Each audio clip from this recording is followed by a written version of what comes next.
धोंडीबाची या सर्वांशी भयानक टक्कर होणार हे निश्चित होते.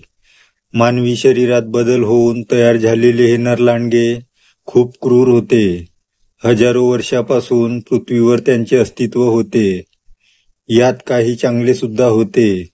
सुरुवातीला माणसाची गुलाम करणारे हे प्राणी नंतर स्वतंत्र राहू लागले. माणसांनी त्यांचा हवा तसा वापर केला. त्यांचा वापर करून आपले शत्रू संपवले, पण नेहमी त्यांच्यासोबत भेदभाव केला. मानव त्यांना आपल्यासमोर तुच्छ समजत होता. हळूहळू त्यांच्या मनात माणसाबद्दल द्वेष निर्माण झाला. स्वतंत्र झाल्यावर या प्राण्यांनी माणसांना त्रास द्यायला सुरुवात केली. या मांसभक्षी प्राण्यांनी त्यांची जनावरे पळवली. रात्रीच्या अंधारात मेंढ्याचे मोठे कळप फस्त करून टाकले. मेंढपाळांनी यांची चांगली दहशत खाल्ली होती. नंतर त्यांना मानवी रक्ताची चटक लागली आणि ते नरभक्षक बनले. यात काही एकटे तर काही टोळ्या करून राहायचे. चंद्राच्या प्रकाशात त्यांची ताकद कितीतरी पटीने वाढते. त्यावेळी त्यांचे स्वतःवर अजिबात नियंत्रण नसते. अशा वेळी ते सामोर दिसेल त्याला मारत सुटतात. आपल्या घरातील व्यक्तींना सुद्धा ओळखत नाहीत. अशा नरलांडग्याची शिकार करणारे शिकारी अज्ञात स्थळी राहायचे. जीवाला सतत धोका असल्याने बरेच शिकारी लग्न करत नव्हते. हे नरलांडगे शिकाऱ्यांवर पाळत ठेवायचे. संधी मिळताच झुंडीने त्याच्यावर हल्ला करायचे. या शिकाऱ्यांचे आपापसात मतभेद होते, त्यामुळे ते स्वतंत्र लढायचे. अचानक येऊन ते लोकांना लांडग्याच्या तावडीतून सोडवायचे. त्यांची ओळख गुप्त होती. त्यांच्याकडे असणाऱ्या चमत्कारी हत्यारामुळे लांडगे त्यांना घाबरायचे. धोंडीबाचे वडील शिकारी होते, पण त्यांनी लग्न केले होते. त्यांची ओळख गुप्त नव्हती. त्यांचे वडील नरलांडग्यांना सर्वात मोठा धोका वाटत होते. धिप्पाड शरीराचे वडील पाहूनच लांडग्यांना घाम फुटायचा. नरलांडग्याचे गुप्तहेर खूप दिवसापासून धोंडीबाच्या वडिलावर पाळत ठेवून होते. एका रात्री संधी साधून लांडग्याच्या कळपाने त्यांच्या गावावर हल्ला केला. अचानक हल्ला झाल्याने ते गोंधळले. गावातील बहुतेक लोक मारले गेले. वडिलांना त्यांची चमत्कारी काठी चालवायला सुद्धा वेळ मिळाला नाही. एवढा तो हल्ला भीषण होता. त्याच्या वडिलाची हत्या झाली. लांडग्यांनी ते गाव उद्ध्वस्त केले. ती चमत्कारी काठी मातीत गाडली गेली. नंतर लोकांनी लांडग्याची जबरदस्त दहशत खाल्ली. त्यांनी कित्येक गाव ओसाड करून तिथे आपली वस्ती निर्माण केली. वडिलांची हत्या झाली तेव्हा धोंडीबा लहान होता. तो भयानक प्राणी त्याने लहानपणीच पाहिला होता. वडिलांची हत्या झाल्यावर आई त्याला घेऊन माहेरी आली. तिथे आजोबांच्या हाताखाली तो तयार झाला. लहान वयातच तो मेंढ्या हाकायला शिकला. त्यांना घेऊन रानोमाळ भटकू लागला. बकऱ्या चारायला दूरच्या प्रदेशात जाऊ लागला. खंडोबावर त्याची विशेष श्रद्धा होती. रोज सकाळी मंदिरात जाऊन देवाचे दर्शन घेतल्याशिवाय तो कोणतेही काम करत नव्हता. लांडग्याच्या हल्ल्यात सर्वस्व गमावलेल्या मेंढपाळांना तो मदत करायचा. त्यामुळे तो त्या भागात लोकप्रिय होता. माणसांना त्रास देणाऱ्या त्या प्राण्यांबद्दल त्याच्या मनात चीड होती. वडिलांची हत्या तो विसरला नव्हता. त्यांना संपवणे हेच त्याच्या जीवनाचे लक्ष्य होते. पण ते काम एवढे सोपं नव्हतं. त्याला घाई करून चालणार नव्हतं. त्या प्रचंड ताकदीच्या प्राण्यासोबत लढायला ताकद सुद्धा तेवढीच लागणार होती. धोंडीबाचे शरीर मजबूत होतं. उंची 6 फुटाच्या वर होती. सर्व प्रकारची हत्यारं तो चालवत होता. मोत्या नावाचा शिकारी कुत्रा नेहमी त्याच्यासोबत असायचा. धोंडीबाच्या वडिलांनी त्याला पाळले होते. मेंढ्या त्याच्या जीवावर सोडून धोंडीबा निवांत विचार करत बसायचा. ते गावठी कुत्रं पाहून कोणतंही जंगली जनावर कळपाकडे फिरकायचे नाही. एका दिवशी तो मेंढ्या चरायला दूरच्या प्रदेशात गेला. दुपारची वेळ होती. मेंढ्या झाडाच्या सावलीत बसल्या होत्या. त्याची नजर एका पडक्या घराकडे गेली. त्याच्या बाहेर एक मोठे लिंबाचे झाड होते. तो झाडाच्या सावलीत विचार करत बसला. त्यातच त्याला झोप लागली. पण त्याची झोप क्षणभरच टिकली. घराच्या बाहेर एक तपकिरी रंगाचे कुत्र जोरजोरात भुंकत होतं. ते धोंडीबाच्या अंगावर धावून जाणार तोच शांत बस बाळा असा आवाज आला. तो आवाज एकदम दमदार होता. कुत्रा शांत झाला. कोण आहे रे बाहेर? आत ये. त्या आवाजात आज्ञा होती. धोंडीबा आत गेला. त्या घराची एक भिंत पूर्ण ढासळली होती. आत एक धिप्पाड शरीराचा तरुण बसला होता. तरुणाचा चेहरा मोठा होता. त्यावर शोभणारी दाढी होती. भिंतीवर एका लांडग्याचे मुंडके अडकवले होते. ते नरलांडग्याचे होते. म्हणजे हा मुलगा शिकारी होता. मी केलेली पहिली शिकार. मिशीच्या आकड्याला पीड देत तो म्हणाला. त्याच्या बोलण्यात अभिमान होता. म्हणजे तुम्ही शिकारी हाय? हो, मी एक नावाजलेला शिकारी आहे. माझे नाव राम आहे. तुम्ही इथे एकटेच राहता? हो, मी एकटाच राहतो. शिकाऱ्यांना एकटेच राहावं लागतं. तुझं सांग, तू कोण आहेस? धोंडीबाने त्याला आपली कथा सांगितली. नरलांडग्याबद्दल असणारा द्वेष त्याच्या प्रत्येक शब्दातून जाणवत होता. बोलताना तो रागाने लालबुंद झाला. तुझ्या वडिलांनी लग्न करून चूक केली. शिकारी लग्न करत नाही. त्यांची ओळख गुप्त असते. अचानक त्याने कान टवकारले. बाहेर उभं असलेलं कुत्र जोरात भुंकू लागलं. मी निघतो धोंडीबा. दूर एका गावातील लोकांना माझी गरज आहे. त्याने हात वर केला तसा कोपऱ्यात ठेवलेला गोलाकार लोखंडी रॉड त्याच्या हातात येऊन स्थिर झाला. त्या रॉडचे रूपांतर धारदार कोयत्यात झालं. धोंडीबाच्या खांद्यावर हात ठेवीत तो बाहेर पडाला. वाऱ्याच्या वेगाने पळत तो गायब झाला.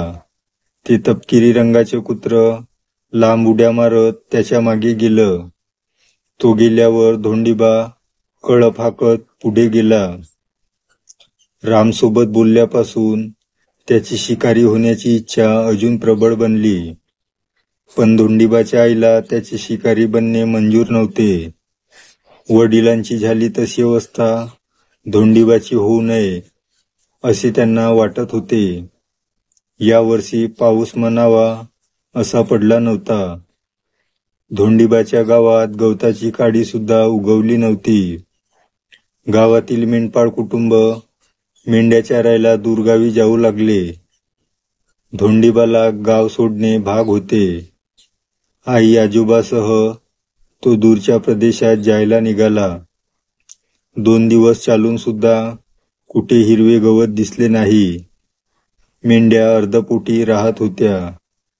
पुढे काय होणार याची त्याला काळजी लागून राहिली. लवकरच त्यांची पायपीट संपली आणि ते एका हिरव्यागार प्रदेशात आले. त्यांची आई या प्रदेशात थांबण्यास तयार नव्हती.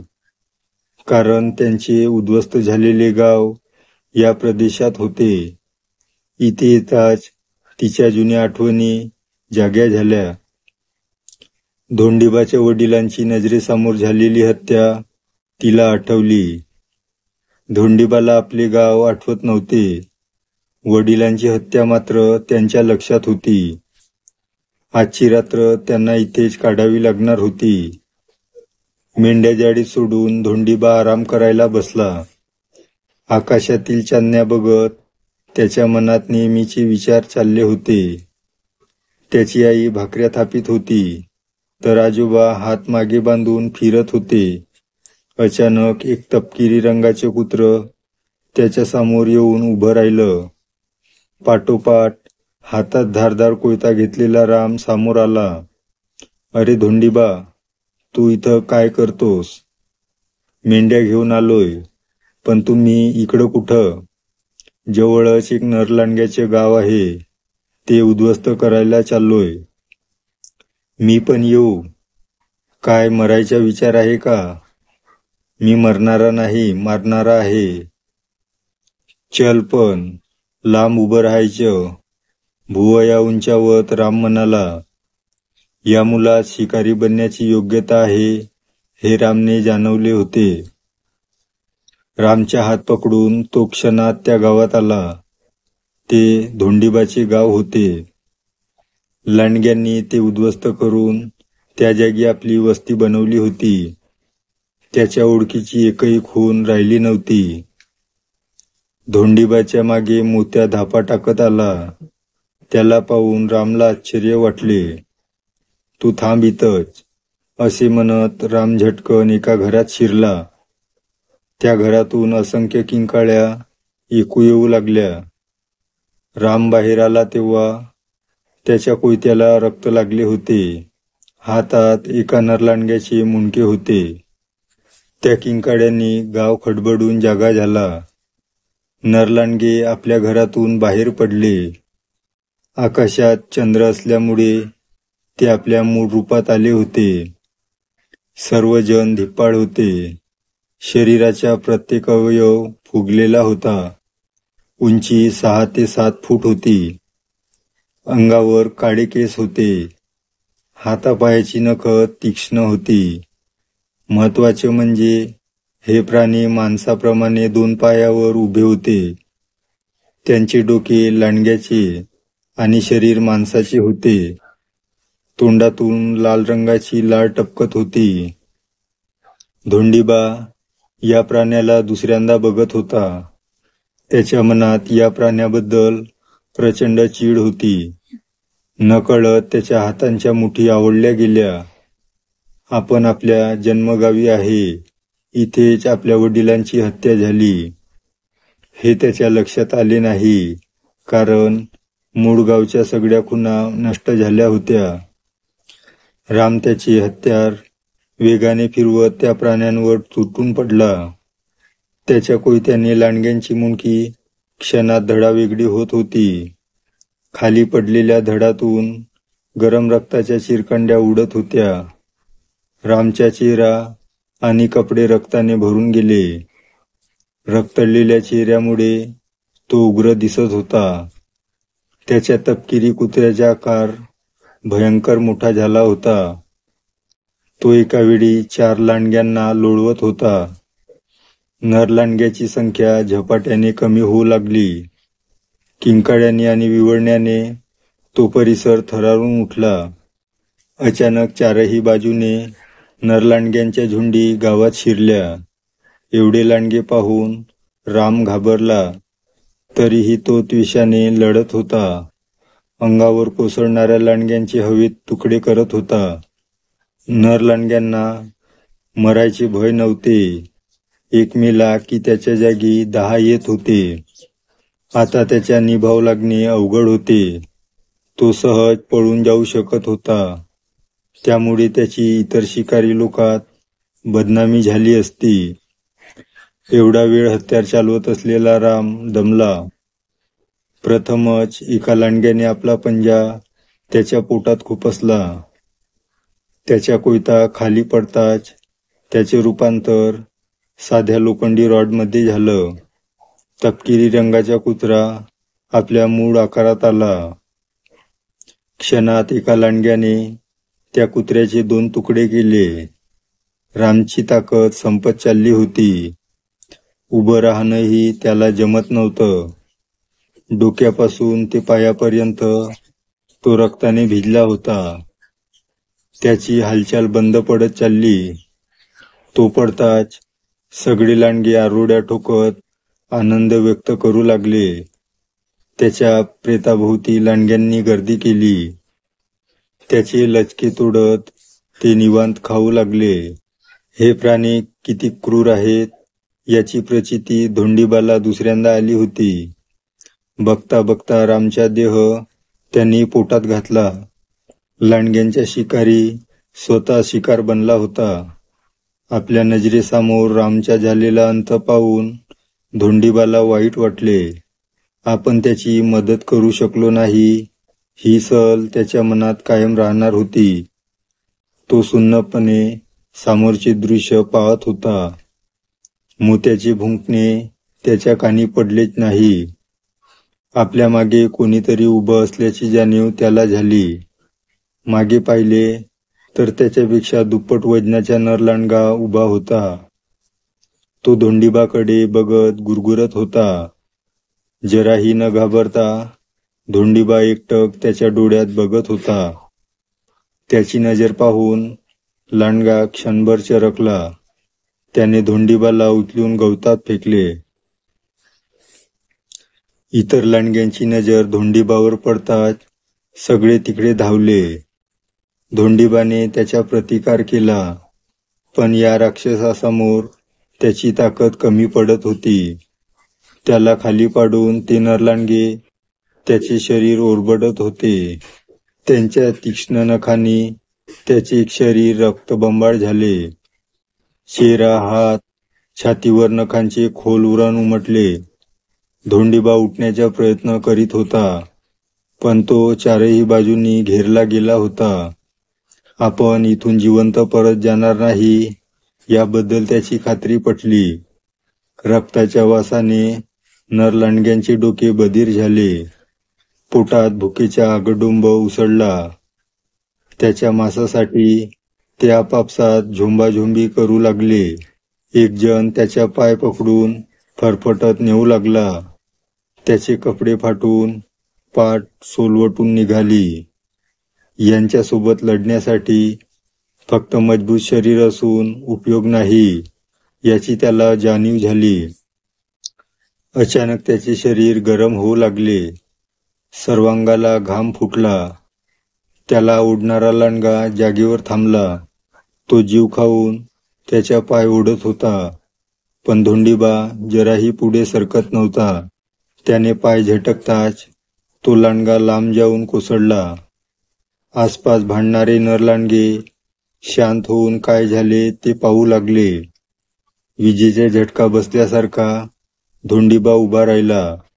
अंगातील रक्त सळसळ करू लागले. त्वचेवरील केस ताठ झाले. अंगात 10 हत्तीचं बळ आल्यासारखं वाटलं. त्याच्या पायाखालील जमीन फाटत गेली. जमिनीच्या गर्भातून काहीतरी वर येत होतं.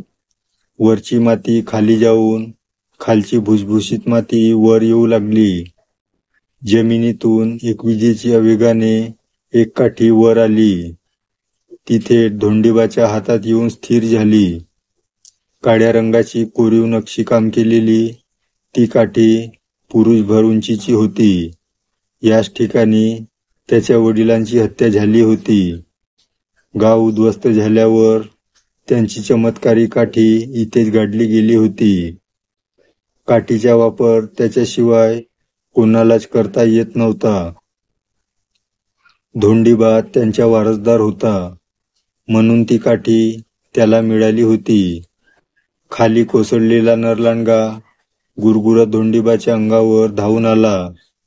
प्रतिकार करण्यासाठी त्याने हातातील काठी उगारली. काय आश्चर्य! काठीच्या टोकावर एक धारदार कुऱ्हाडीचं पातं तयार झालं. ते पातं लांडग्याच्या मानेवर आदळताच ते धडापासून वेगळं झालं. रक्ताचे फवारे उडवत ते धड खाली कोसळलं. धोंडीबा आश्चर्याने त्या काठीकडे पाहतच राहिला. मोत्या शेपटी हलवत त्याच्या समोर आला.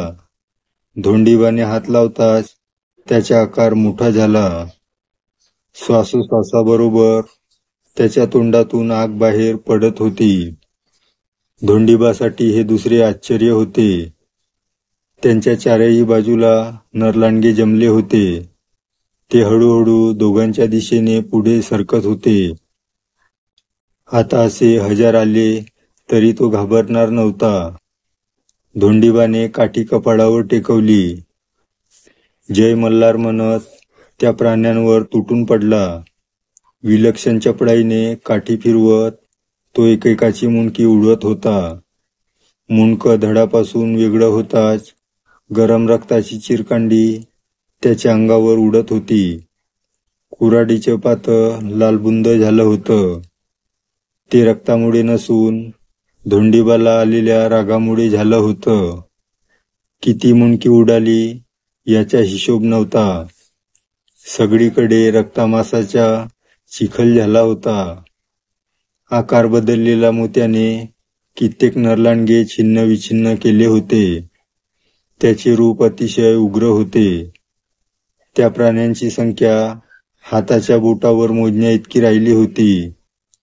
चंद्र ढगाळ गेला तसे ते प्राणी सामान्य माणसाच्या रूपात आले आणि ते वाट मिळेल तिकडे धावू लागले. एकालाही सोडायचे नाही असे ठरवलेल्या धोंडीबाने आपली काठी त्यांच्या दिशेने फेकली. सगळ्यांची डोकी मारत ती काठी त्याच्या हातात येऊन स्थिर झाली. खाली पडलेल्या मुडद्यांच्या ढिगातून वाट काढत तो बाहेर आला. त्याचा राग बराच शांत झाला होता. काठी डाव्या हातात घेताच त्यावरील कुऱ्हाडीचे पातं नाहीसं झालं. मोत्या त्याच्या मूळ आकारात आला. रामबद्दल त्याला खूप वाईट वाटले. त्याचे शरीर लांडग्यांनी खाऊन टाकलं होतं. नदीत आंघोळ करून त्याने आपल्या शरीराला लागलेले रक्त साफ केले. कपड्यावरील डाग तसेच राहिले. शरीरावरील खोल जखमांची जाणीव त्याला झाली.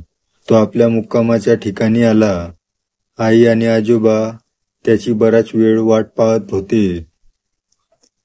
त्याच्या कपड्यांना लागलेले रक्ताचे डाग बघून दोघे घाबरले. नाना शंकांनी त्यांच्या मनात घर केले. धोंडीबाने त्यांना घडलेली घटना सांगितली नाही. त्याच्या हातात असलेली काठी बघून आईला काहीतरी आठवले. ही काठी तुला कुठे मिळाली? तुझ्या बाची काठी आहे ही. आता धोंडीबाला सगळ्या गोष्टींचा उलगडा झाला. त्याचे वडील शिकारी होते. शिकारी लोकांकडे चमत्कारी हत्यार असतातच. रामकडे कोयता होता, तसं वडिलांकडे ही काठी. त्याने आईला ही काठी त्या गावात स्वतःहून त्याच्या हातात आल्याचे सांगितले. तिथे नरलांडग्याशी झालेली टक्कर, मोत्याचे बदललेले रूप सगळं सविस्तर सांगितलं. ते गाव आपलं आहे आणि तिथे वडिलांची हत्या झाली हे आईने त्याला सांगितले. म्या शिकारी बनावं हीच बाची इच्छा असावी म्हणून हे समज घडलं. पर तुझ्या जीवाचं काय बरं वाईट झालं तर म्या कुणाच्या तोंडाकडं बघायचं. तू काळजी करू नगस, मला काय बी होणार नाही. तिला समजावत धोंडीबा म्हणाला. जखमा भरून येण्यास खूप दिवस लागले. या दिवसात त्याने कोणताही साहस केला नाही. लांडग्यांची जमेल तेवढी माहिती गोळा केली. जखमा भरून आल्यावर तो उद्योगाला लागला. नरलांडग्याची गाव हेरून रात्री उद्ध्वस्त करू लागला. जे चांगले आहेत त्यांना तो चुकूनही त्रास देत नव्हता. जे वाईट आहेत त्यांना मात्र सोडत नव्हता. त्याच्यामुळे लोकांच्या मनात असलेली दहशत कमी झाली. या प्राण्यांचा त्रास कमी झाला. या नवीन शिकाऱ्याची त्यांनी चांगली धास्ती खाल्ली होती. धोंडीबा आपले नाव गुप्त राहील याची काळजी घेत होता. लग्न करायची त्याची इच्छा नव्हती. लग्न करून आपल्या बायका मुलांना त्याला धोक्यात टाकायचे नव्हते. पण आईच्या हट्टामुळे त्याला लग्न करावे लागले. देवबा आणि शिवबा नावाची 2 मुलं त्याला झाली. पण त्याची ओळख जास्त दिवस गुप्त राहिली नाही. धोंडीबा शिकारी आहे ही गोष्ट लोकात पसरली. त्याचा मान वाढला. दूरगावातून लोक त्याच्याकडे मदतीसाठी येऊ लागले. नरलांडग्यापर्यंत ही गोष्ट पोहोचायला वेळ लागला नाही. त्याच्यावर हल्ला करण्याची कोणाचीही हिंमत झाली नाही. शिकारी लोकात धोंडीबाचे नाव सर्वात वर आले होते. आपल्या दोन्ही मुलांना तो जीवापाड जपत होता. त्यांनी सामान्य जीवन जगावे अशी त्याची इच्छा होती.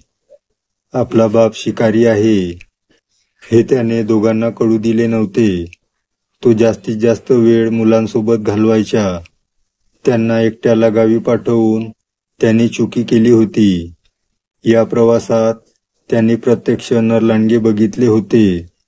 अचानक उगवलेला आपला बाप मोत्याचे बदललेलं रूप बघून त्यांच्या मनात खूप प्रश्न उपस्थित झाले होते.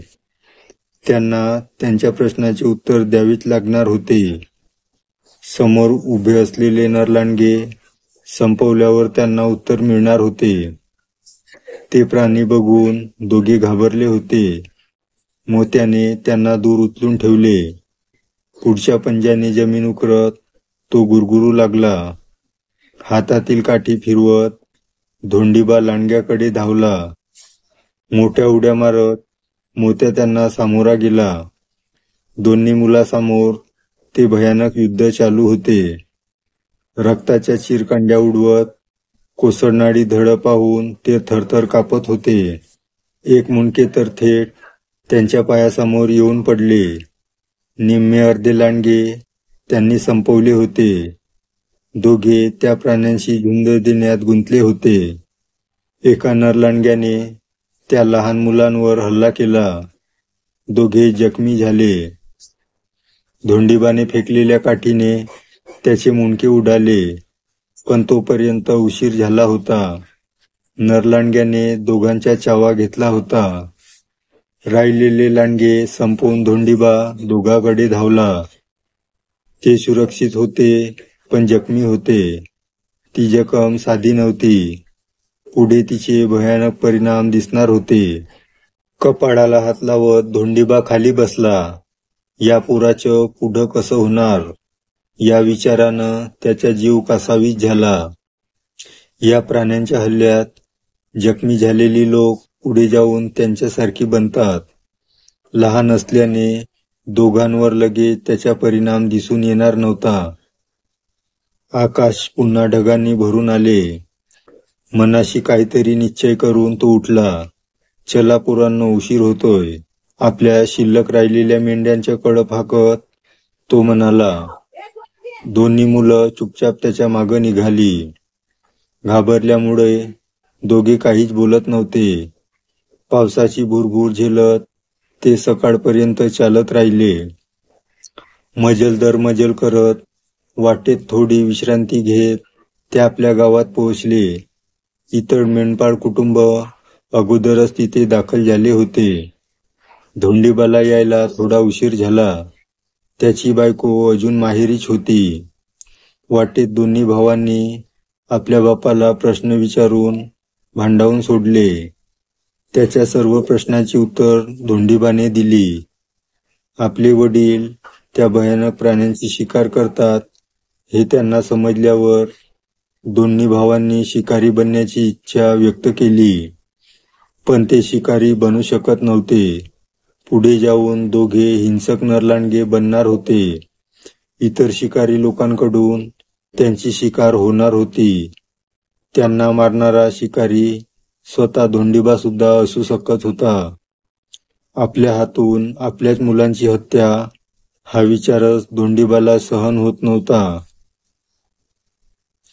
गावी आल्यावर त्याने 2 रात्री जागून काढल्या. त्याच्या आईला जेव्हा हे समजले तेव्हा ती आपल्या नातवंडांना पोटाशी धरून ढसाढसा रडली. रोज ठराविक वेळेस उगवणारा दिनकर 2 दिवसापासून ढगाळ लपला होता. काळ्या पांढऱ्या ढगांनी आकाश व्यापले होते. उन्हाळा केव्हाच्याच मागे पडला होता. हलक्या सरीपासून सुरुवात झालेल्या पावसाने रौद्र रूप धारण केले होते. सरीवर सरी कोसळत होत्या. पाण्याचे छोटे छोटे पाट नदीकडे निघाले होते. शेतात रस्त्यावर सगळीकडे पाणीच पाणी झाले होते.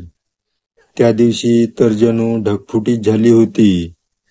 10 फुटावर काय आहे ते सुद्धा दिसत नव्हते. अंगाभोवती चादर लपेटून धोंडीबा त्या भीषण सरी बघत होता. गोट्यात सोडलेल्या मेंढ्या एकमेकांना चिकटून बसल्या होत्या. पावसाळा संपेपर्यंत त्या आतच राहणार होत्या. पावसापासून बचाव करीत एक अनोळखी माणूस घराच्या आडोशाला आला. तिथं चंग चोरून उभा राहिला. दाढी मिशांनी त्याच्या चेहऱ्याचा बराच भाग व्यापला होता. धोंडीबानं त्याला आत बोलवले, पण तो दरवाजात हाताची घडी घालून बसला. थंडीने कापणाऱ्या त्या माणसाला धोंडीबाने गरम पाणी दिले. पाऊस संपेपर्यंत दोघे गप्पा मारत बसले. एवढा वेळ हाताची घडी घालून बसलेला तो माणूस उठला. त्याच्या हातावरील केस पाहून धोंडीबा सावध झाला. त्याच्या बोटाची नखं लांबच लांब होती. तो एक नरलांडगा होता. कोपऱ्यात ठेवलेल्या काठीच्या दिशेने हात करताच ती धोंडीबाच्या हातात आली. ती उजव्या हातात घेताच त्यावर कुऱ्हाडीचे पातं तयार झालं. ते पातं त्याच्या मानेवर आदळणार तोच नरलांडगा हात जोडीत गुडघ्यावर बसला. तू फक्त वाईटांना शिक्षा करतोस असं ऐकलं होतं. म्हणजे तू चांगला आहेस. मी आतापर्यंत कुणालाच त्रास दिला नाही. तसं असेल तर तू जाऊ शकतोस. त्याने पुन्हा हात जोडले आणि निघून गेला. सर्व नरलांडगे वाईट नसतात हे त्याला माहीत होतं. आपली मुलं सुद्धा कुणालाही त्रास न देता जगू शकतील या विचाराने त्याला बरं वाटलं. दर पौर्णिमेला देवबा आणि शिवबाला झटके येऊ लागले. अंगावर मोठे केस उगवायचे. तोंडात सुड्यासारखे दात तयार व्हायचे. हातापायांची नखं तीक्ष्ण व्हायची. पण एवढेच. दोघे लहान असल्याने त्यांचे रूपांतर पूर्णपणे नरलांडग्यात होत नव्हतं. दोघे आदळआपट करायचे. मातीच्या भिंती नखांनी ओरबडून काढायचे. क्वचित प्रसंगी एकमेकांवर धावून जायचे. धोंडीबावर किंवा आईवर त्यांनी एकदाही हल्ला केला नव्हता. धोंडीबा त्यांना शांत करायच्या. त्या अवस्थेतही दोघं आपल्या बापासमोर मान खाली घालून बसायचे. सकाळ झाली की त्यांचे डोकं विलक्षण जड व्हायचं. रात्री काय घडलं याचं विस्मरण व्हायचं. दिवस जात होते. नरलांडग्यांशी लढण्यात गुंतलेला धोंडीबाचे मुलांकडे दुर्लक्ष झाले. आता तो थकत चालला होता. त्याचे वय झाले होते. अंगात पूर्वीसारखा उत्साह राहिला नव्हता. शारीरिक हालचालींवर मर्यादा येत होत्या. लढताना पूर्वीसारखी चपळता दाखवता येत नव्हती. आता तो एकटाच होता. प्रिय कुत्रा मोती त्याला सोडून गेला होता. आई आणि बायको आजाराचे निमित्त होऊन अनंताच्या कधीही न संपणाऱ्या प्रवासाला गेल्या होत्या. धोंडीबा म्हातारा झाला. ही गोष्ट नरलांडग्यात पसरली.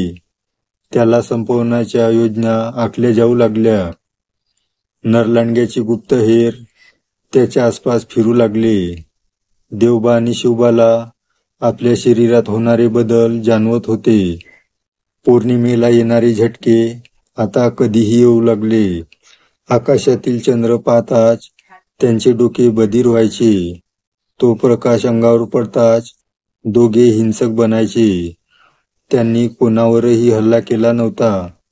धोंडीबाने दोघांना शक्य तितक्या शांत केले होते. नरलांडगे बनल्यावर ते कुणालाही त्रास न देता शांततेत जीवन जगणार होते. याचे धोंडीबाला जास्त समाधान होतं. धोंडीबाला संपवायची योजना तयार झाली. कित्येक टोळ्यातील लांडगे त्यात सामील झाले. हल्ल्यासाठी त्यांनी पौर्णिमेची रात्र निवडली होती. या रात्री त्यांची ताकद प्रचंड वाढणार होती. त्या डोंगरावर सामान्य मनुष्याप्रमाणे दिसणारे कित्येक नरलांडगे जमले होते. पौर्णिमेचा चंद्र कधी उगवतो याची त्यांना प्रतीक्षा होती. यातील एकालाही आपल्या जीवाची पर्वा नव्हती. आज धोंडीबाला संपवायचे या इच्छेने झपाटलेल्या त्या राक्षसांनी दारूचे मोठेचे मोठे हंडे पोटात रिचवले होते. ढगात लपलेल्या चंद्राची कोर बाहेर येऊ लागली. बघता बघता पौर्णिमेचा चंद्र उगवला. चंद्र उगवताच डोके गच्च आवडीत ते खाली बसले. जेव्हा उठले तेव्हा त्यांचे रूपांतर नरलांडग्यात झाले होते. आकाशाकडे बघत त्यांनी मोठी आरोळी ठोकली. लांब उड्या मारत ते गावाकडे निघाले. इकडे देवबा आणि शिवबाचे रूपांतर प्रथमच नरलांडग्यात झाले होते. अंगभर काळे केस उगवलेले, सुड्यासारखे दात असणारे ते धिप्पाट नरलांडगे शांत होते. यात धोंडीबाने केलेल्या प्रयत्नांचा वाटा होता. ती मुलं या अवस्थेतही हिंसक बनली नव्हती. डोंगरावरील आरोड्यांना त्यांनी प्रतिसाद दिला. धोंडीबाला धोक्याची जाणीव झाली. दोघांना खोलीत बंद करून तो बाहेर आला. कोपऱ्यात ठेवलेली काठी त्याच्या हातात येऊन स्थिर झाली. मध्यधुंद झालेल्या त्या नरलांडग्यांनी वाटेत आलेली सगळी गाव झोपवली होती. तो म्हातारा माणूस जराही न घाबरता मिशीला पीठ देत होता. आता त्यांना फक्त धोंडीबा दिसत होता. त्याची हालचाल बंद पडेपर्यंत ते शांत बसणार नव्हते. यांच्याशी लढणे महाकठीण काम आहे याची त्याला जाणीव होती. काठी उजव्या हातात घेताच त्यावर लालबुंद कुऱ्हाडीचं पातळ तयार झालं. ते जमिनीला घासत धोंडीबा पुढे सरकू लागला. आज मरायचे किंवा मारायचे हे दोनच पर्याय होते. त्याने दोन्ही पर्याय निवडले होते. जय मल्हार जयघोष करत त्याने हल्ला केला. पलीकडून अपेक्षेपेक्षा जोरात आक्रमण झाले. थकलेल्या हाताने कुऱ्हाडीचा वार म्हणावा तसा पडत नव्हता. पूर्वी एकाच घावातच मुंडकं धडा वेगळं करणारा तो माणूस आज प्रथमच कमी पडला. कुऱ्हाड त्यांच्या मानेत रुतून बसायची. एक लांडगा संपवायला 2-3 वार करावे लागत होते. तोपर्यंत दुसरे नरलांडगे त्याला रक्तबंबाळ करून सोडत होते. चारही बाजूंनी पिसाळलेले नरलांडगे आणि मध्ये हतबल झालेला धोंडीबा असे चित्र होते. वेगाने फिरवलेली कुऱ्हाड एकाच्या मस्तकात रुतून बसली. ती परत बाहेर निघालीच नाही. ती बाहेर काढण्याची ताकद त्याच्या शरीरात राहिलीच नाही. तेवढ्या वेळात सर्वांनी त्याच्या अंगावर उड्या मारल्या. तो अर्धमेला झाला. एकाने धोंडीबाला उंच उडवला. तो जमिनीवर पडण्यापूर्वीच नरलांडगा बनलेल्या शिवबाने हातावर झेलला. घराचा दरवाजा तोडून दोघे भाऊ आपल्या बापाला वाचवायला आले होते. हे दोघे आपल्यातील नाही हे बाकीच्यांनी ओळखले. धोंडीबाचे डोळे मिटत चालले होते. माझ्या आत्म्याला त्रास होईल असं कोणतं बी काम करू नका. दोघांच्या चेहऱ्यावरून हात फिरवत तो म्हणाला. त्याने हात उचलला. लांडग्याच्या डोक्यात रुतलेली काठी त्याच्या हातात आली. ही तुमच्या उपयोगी पडल असं म्हणत त्याने डोळे मिटले. धोंडीबा संपताच लांडगे विजयी आरोड्या ठोकू लागले. या शिकाऱ्याचे रक्त पिण्यास ते आसुसले होते. धोंडीबाला खायला गेलेले काही नरलांडगे हवेत उडाले तर काही जमिनीत गाडले गेले. काहींच्या शरीराचे अवयव गावभर पसरले. नरलांडगे बनलेले दोघे भाऊ आपल्या वडिलांच्या हत्येने चवताळले होते. त्यांचे आपल्या शरीरावर कसलेच नियंत्रण नव्हते. त्यांच्या मनात फक्त संताप आणि संतापच होता. त्यांना शांत करणारा माणूस संपला होता. मद्यपान केलेल्या नरलांडग्यांपेक्षा हे दोघे भयंकर बनले होते. आकाश भेदणारी आरोळी ठोकत दोघे उभे राहिले. त्या प्रदेशात असलेली गावं रात्रीच्या अंधारात थरारून उठली. नरलांडग्यांची पळापळ चालू झाली. बहुतेक पळून जाण्यात यशस्वी झाले. बाकीचे त्या दोघांच्या क्रोधाचे बळी पडले. सकाळ होता होता दोघे आपल्या मूळ रूपात आले. वडिलांच्या पार्थिवाला अग्नी देऊन त्यांनी आपली जबाबदारी पार पाडली. आपलं म्हणावं असं जगात कोणीच नव्हतं. पुढे काय करायचं हा मोठा प्रश्न होता. त्यांचं आयुष्यमान जास्त होतं. एवढ्या मोठ्या आयुष्याचा वापर त्यांना चांगल्या कामासाठी करायचा होता. वडिलांचं कार्य पुढे चालू ठेवायचं असा त्यांनी निश्चय केला. वडिलांची हत्या केलेले सर्व नरलांडगे शोधून संपवायचे अशी त्यांनी प्रतिज्ञा केली.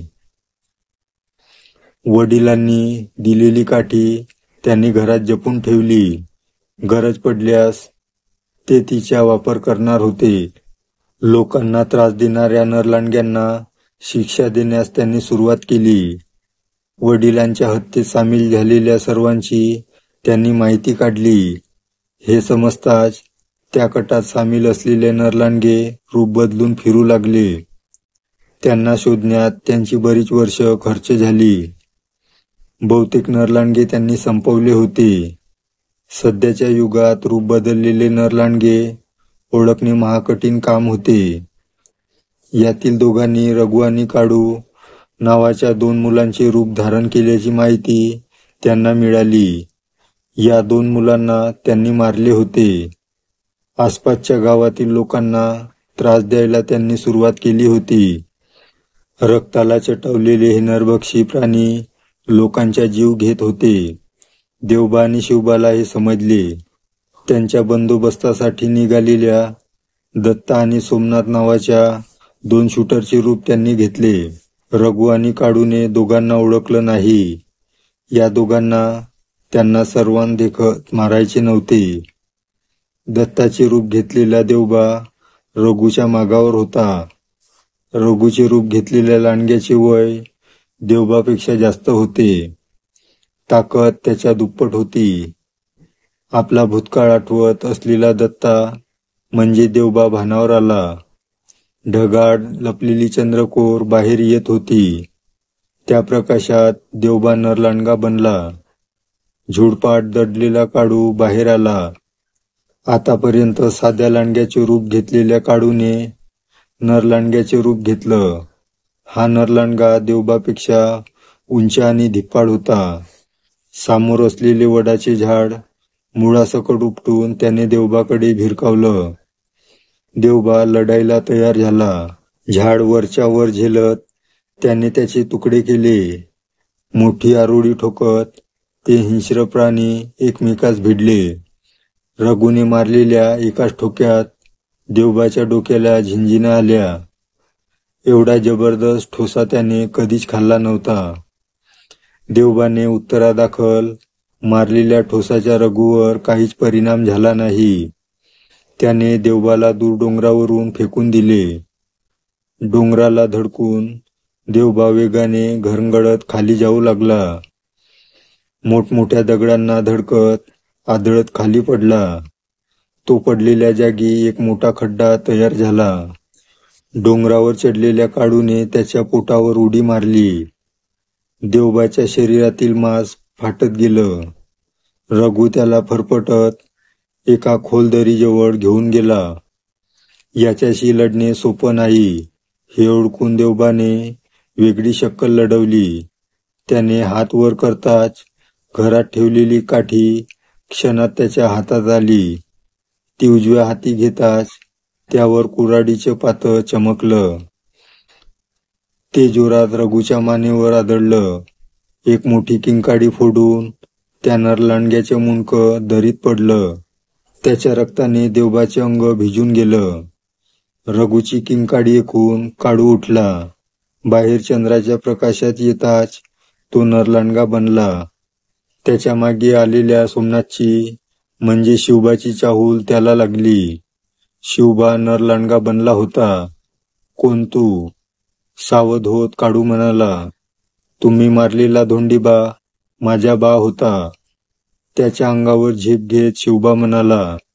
एकमेकांशी झटापट करत दोघे खाली कोसळले. हातात मोठा दगड घेत शिवबा त्याच्या पोटावर बसला. तो दगड फुटेपर्यंत काळूच्या मस्तकावर मारत राहिला. काळूचे डोळे पांढरे पडले. हलणारी शेपटी शांत झाली. रघु आणि काळूचं रूप घेतलेले नरलांडगे त्यांनी संपवले. आता कोणाला काही कळायच्या आत इथून निघायचे होते. आपल्या मूळ रूपात येत दोघे तिथून निघून गेले. दुसऱ्या दिवशी लांडगा ठार झाल्याची बातमी गावभर पसरली. आता कसलाच धोका नव्हता. ढोलताशी वाजवत त्यांचा जल्लोष चालू होता. खरे दत्ता आणि सोमनाथ गावात आले तेव्हा सगळे त्यांचे आभार मानू लागले. महादू तर त्याच्यावर विशेष खुश होता. रात्री त्याने दोघांसाठी जंगी पार्टी ठेवली होती. लांडगा ठार झाल्याचे श्रेय दोघांना फुकटात मिळालं होतं. गावातील जल्लोष विजय खिडकीतून पाहत होता. लांडग्याच्या हल्ल्यात जखमी झाल्यामुळे त्याच्या अंगावर बँडेज बांधले होते. आईने दिलेला चहा पीत तो खाली बसला. घरात कोणीच नाही याची खात्री करून त्याने चहा बशीत ओतला. लप लप असा आवाज करत तो आपली मोठी जीभ बाहेर काढून बशीतील चहा पिऊ लागला. जल्लोष करणारी लोक पाहताच त्याचे डोळे चमकले. तो हसला आणि त्याचे सुड्यासारखे दात बाहेर आले. लांडग्याच्या हल्ल्यात जखमी झालेला विजय पुढे नरलांडगा बनू शकतो हे देवबा आणि शिवबाच्या लक्षात आले नाही.